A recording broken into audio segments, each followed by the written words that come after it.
Hi everybody, welcome and welcome back. My name is Kimiko Sumi and I'm here to do a video today regarding tyrants and how to spot them.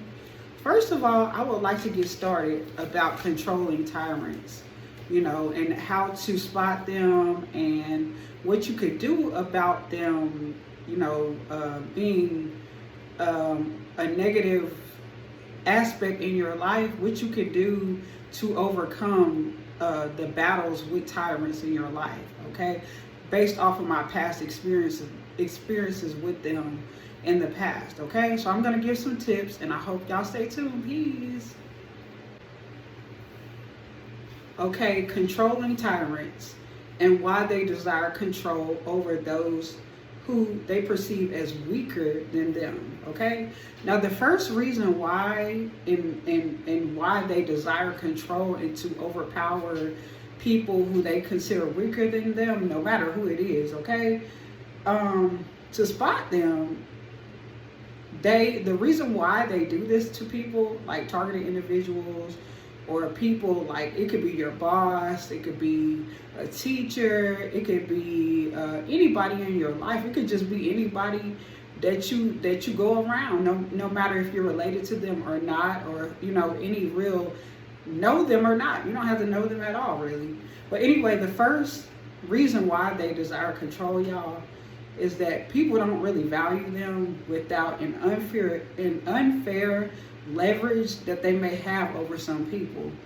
So in their everyday life, like if they're like a boss, like a manager or something like that, and they're very much of a tyrant to their workers who they feel like that are weaker than them or have less of a choice to get away from them, most people in their everyday life outside of their job or their profession or whatever, nobody really values them. Nobody really notices them. They get lost in the crowd. People don't really want them. They probably are not really relationship material. People don't really value them. Their family probably don't value them. They have struggles with relationships with people, period. They're intimidated by people outside of their authoritative role, whatever it is, okay? So the next reason why these narcissistic controlling tyrants desire control over their weaker, opposition, or their weaker, or who they perceive as weaker than them or who need them. So they have low self-esteem, and that's why they throw their weight around based off of that unfair advantage is a quick ego boost. Since they have low self-esteem, they throw their weight around, y'all, just like I said, based off of that unfair advantage or leverage, which is a quick way to boost their ego. So, they know that they're probably dangling your job over you. They know they're probably dangling whatever over you. You might need them to pass you a teacher, a professor, somebody like that has that's somebody that has some type of unfair advantage than you, okay? So another thing too, they usually lack self-control, self-awareness when it comes to things like weight. So they find easier ways to get control, like playing a puppeteer in someone else's lives who they may perceive as having less control in areas they discover that they might have more a false sense of strength over that person. So they really think like if they dangle like, your job or, resources over you, that, they have this illusion like they're really powerful. Okay, now they might not have control in other areas like, relationships outside of the controlling authoritative position that they have. They might not have control over their weight or anything like that, but what they do feel like they have control over is who they can micromanage and who they can, be docile to them, only because they know that that is something that's dangling over that person's head. Like their money, their job, their resources. They depend on that person to allow them to work there, or or they're under them, like in a more authoritative position, like a teacher or something like that.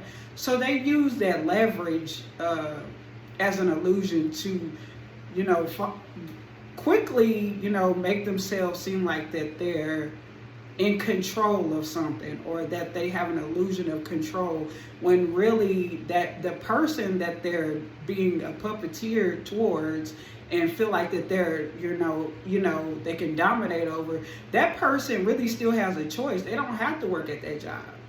They don't have to, they really don't really, they still got options still. They just probably don't really want to get out their comfort zone, or they just really don't, you know, they are only, you know, being held their you know, their livelihood over their heads, because, you know, that the tyrant knows they need the money, and they know they got the person that's perceived as weaker knows that tyrant, you know, has that type of false sense of control.